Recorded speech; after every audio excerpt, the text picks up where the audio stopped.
The River Thames flows silently, a black ribbon reflecting the city's scattered lights. Above it looms the Tower of London, a stark silhouette against the night sky. Within its walls, secrets whisper on the wind. The tower has been a silent witness to centuries of history, much of it soaked in blood. It is a place where the living and the dead walk side by side. As darkness deepens, shadows stretch and twist, taking on menacing forms. The very stones seem to groan, burdened by the weight of their memories. Here within these walls, history comes alive in the most unsettling of ways. For the Tower of London is not merely a historic landmark, it is a place haunted by the past. Few stories are as tragic as that of Anne Boleyn, the second wife of King Henry VIII. Ambition burned in her heart, a desire to be more than just a royal mistress. She captured the king's attention, igniting a passion that would change the course of England's history. Henry, desperate for a male heir, defied the Pope and broke with the Catholic Church to marry Anne. But Anne's triumph was short-lived. She failed to produce the longed-for son, giving birth to a daughter, the future Queen Elizabeth I. Her enemies whispered poison in the king's ear, accusing her of adultery and treason. The charges, likely fabricated, sealed her fate. On a cold May morning in 1536, Anne Boleyn met her end on the executioner's block within the tower walls. Anne Boleyn's spirit, restless and tormented, is said to haunt the tower still. She is known as the White Lady, a spectral figure often seen gliding through the corridors and grounds where she once walked in life. Some say she appears on the anniversary of her execution, a mournful figure dressed in white, her head tucked beneath her arm. Her ghostly presence is said to be strongest around the anniversary of her death, but sightings have been reported throughout the year. Visitors and staff alike have claimed to feel a sudden chill, a prickling sensation on the back of their necks, as if an unseen entity brushes past. Whispers of Anne seem to hang in the air, carried on the drafts that snake through the ancient stonework. One particularly chilling account comes from a former yeoman warder, a guard tasked with protecting the tower. He claimed to have seen Anne's ghostly figure one moonless night while making his rounds. She stood at the end of a long corridor, her white gown glowing faintly in the darkness. He watched in terror as she turned, her face obscured by shadow, and then vanished into the wall. The experience shook the guard to his core, leaving him convinced that he had encountered the ghost of Anne Boleyn. His story, shared in hushed tones among the other guards, adds to the chilling legacy of the tower. Whether fact or fiction, such tales keep the memory of Anne Boleyn alive, her tragedy forever entwined with the history of the Tower of London. Across the city, in the upscale neighbourhood of Mayfair, stands another building with a sinister reputation, 50 Berkeley Square. This imposing Georgian townhouse has been the subject of whispers and dread for centuries. It is said to be one of the most haunted houses in London, a place where unspeakable horrors have unfolded, and where the veil between the living and the dead wears thin. The house's dark history stretches back to the 19th century, with tales of madness, murder, and unexplained phenomena. Over the years it has housed a revolving door of terrified tenants, each with their own chilling story to tell. The hauntings are as varied as they are disturbing, ranging from disembodied footsteps and blood-curdling screams to full-bodied apparitions that appear without warning.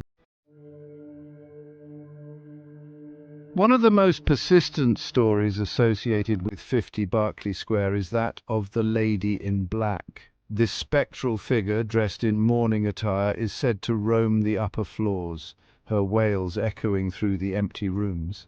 Some believe she is the ghost of a young woman who took her own life by leaping from one of the top windows after being driven mad by a broken heart. Others claim she is the spirit of a woman who was brutally murdered within the house walls, her spirit unable to find peace. Whatever her true identity, The lady in black is said to be a harbinger of misfortune, her presence a terrifying omen for those who cross her path.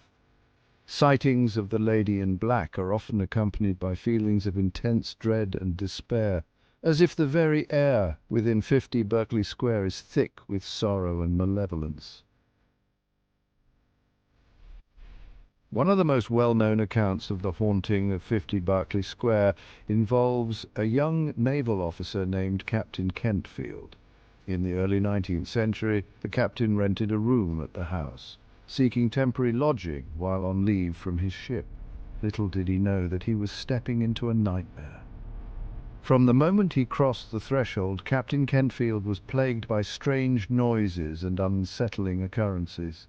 He reported hearing heavy footsteps pacing outside his room at night, and felt an oppressive, icy presence that seemed to follow him from room to room.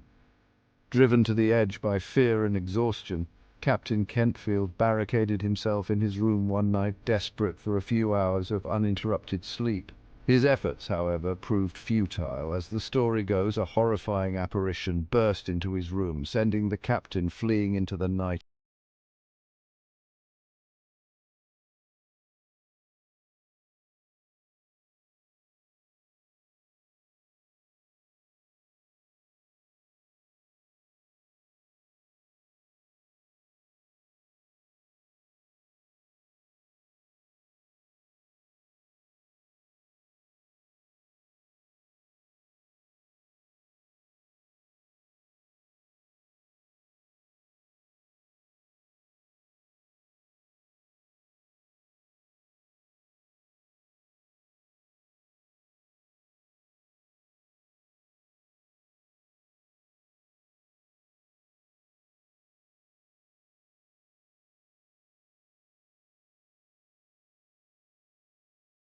Refuses to stay buried.